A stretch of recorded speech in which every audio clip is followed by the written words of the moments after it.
Hi, this is Kat with Beadaholique, and in this video I'm going to show you how to make the Stargazer Necklace. Now this is a really quick and easy project, but I just wanted to kind of really give you an opportunity to showcase these beautiful Swarovski stars. Now I have three different colors here, so I have a crystal golden shadow, I have a crystal AB, and then a crystal here. Now they have two different sizes that I have here on my table. So today we're going to be working with the 14 millimeter, which is the smaller one, and the 16 millimeter, which is that bigger one. Now, one of the things I wanted to point out to you, especially with these three, is that the crystal here is perfectly front and back crystal. Now, if you look at the crystal AB, you'll notice that one side kind of has a little kind of backing to it, and then you'll kind of see that the other side is sort of the flip side where it shines through. But something you might not realize is that the crystal golden shadow actually has the same thing. It's just a bit more subtle. So I'll kind of show you that as we're making our little necklace here. But you can see that this one has a little bit more of the flat gold, and then on this side it has more of the crystal gold. So that just kind of has that little small sliver of a backing there. So just something to be aware of. So as we're going to make our necklace, we want to make sure that we are focusing on the front and the back. All right, so I'm going to be using some gold-filled findings today. So I have 18 inches of chain here. Now we do sell it by the foot, so it'll come in 24. So I already cut mine down to the 18 that I wanted, which is why I brought out my pair of flush cutters, just to show you if you did want to trim it. You'd say you wanted 16 or 20, however you want it. You just use your flush cutters to cut that. And then I also have a lobster clasp here. And then I'm going to be using some 6 millimeter 20 gauge jump rings. And to do my jump rings there, I'm going to be using a couple of pairs of chain nose pliers. So if you have everything ready, we're all set to get started. So the first thing I want to do is very simply kind of set up my necklace here. So what I want to achieve here is I want to achieve a nice little tiered look. So I'm going to take one of those 16 millimeters and just kind of place it, just eyeball it to the center there. And then I'm going to take my two little other stars, and I think I'm going to want to place them at least a good inch or so away from each other so they kind of have that nice little effect there. Now I will have one little guy left over, so I can always make another necklace or pendant using him, but I think I'm just going to use the three here for today.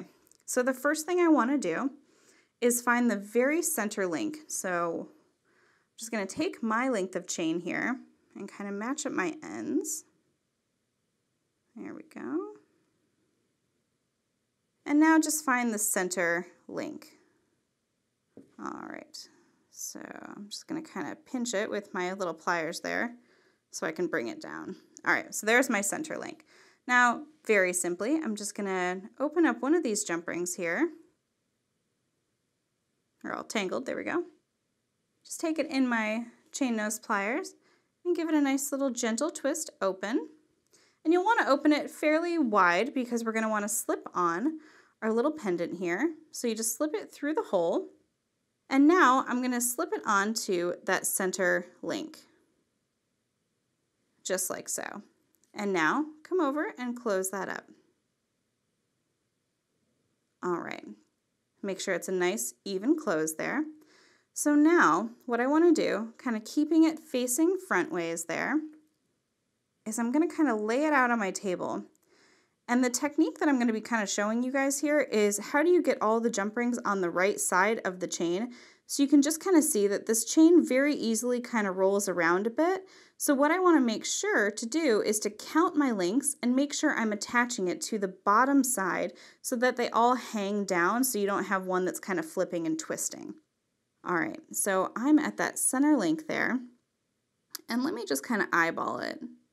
Yeah, it's probably actually about 1.5 inches, I think, that I probably want to do there. So what I'm going to do is I'm just going to kind of come in with my pliers and count the links. So let's see here. So I'm in the center there. So what I'm going to do is I'm going to count the flat links. So I'm going to do 1, 2, 3, 4, 5, 6, 7, 8, 9, 10, 11, 12, 13, 14, 15, 16, 17, 18, 19, 20, 21, 22, 23, 24 I think is where I want to end up there. So this is my 24th link, and you can see that when I kind of hold it flat, that's what you want to go for, right there.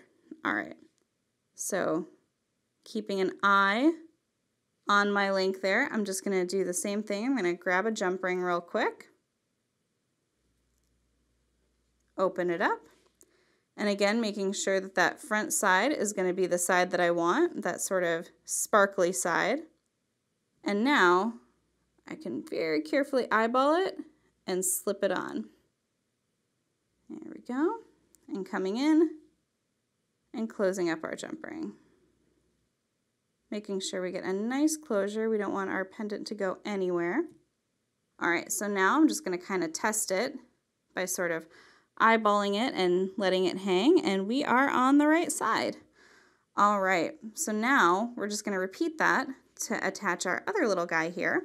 So from that center link, we counted 24, so I'm just going to do that real quick. 1, 2, 3, 4, 5, 6, 7, 8, 9, 10, 11, 12, 13, 14, 15, 16, 17, 18, 19, 20, 21, 22, 23, 24. All right, so I'm just going to kind of bend my chain there, keeping him kind of out. There we go. So I remind myself of where he is while I go to grab my jump ring. Open that up. And again, just double checking that we're on the right side of our star. Hooking my jump ring through there. And then coming over and making sure to get it on the right side there. There we go. Now just close that up. Making sure we get a nice flush close. Perfect. All right. So now again, let's just kind of eyeball. We're just going to double check it. Perfect. And now the last eyeball here is we just want to make sure that I'm on the same 24 link for my two little guys down there. Beautiful. All right. So let's just check front and back. There we go. All right. I did a good job. All right, so the final thing that we're going to do here, and I'm actually going to kind of flip this around. Now this is sort of a necklace that you could wear either way, but as you're making necklaces, it's always good to put your lobster clasp on the right, just because most people are going to be right-handed, and this is just sort of standard. Now you can do it however you like, but just a little tip from me to you, that most people like it on the right-hand side. And even lefties are probably used to having to wear their jewelry this way. So if you're selling jewelry, that's something to keep in mind as well. All right, so we just opened up the tiny little lobster clasp that is attached to our, we opened up the tiny jump ring that is attached to our lobster clasp and just sort of attached it to our chain there. And then we're going to take one of these big jump rings over here, because now it's going to be easy to attach that clasp in the back. So we want to make it nice and seamless for ourselves. And we're just going to hook it on to that last little link in the chain and close that up.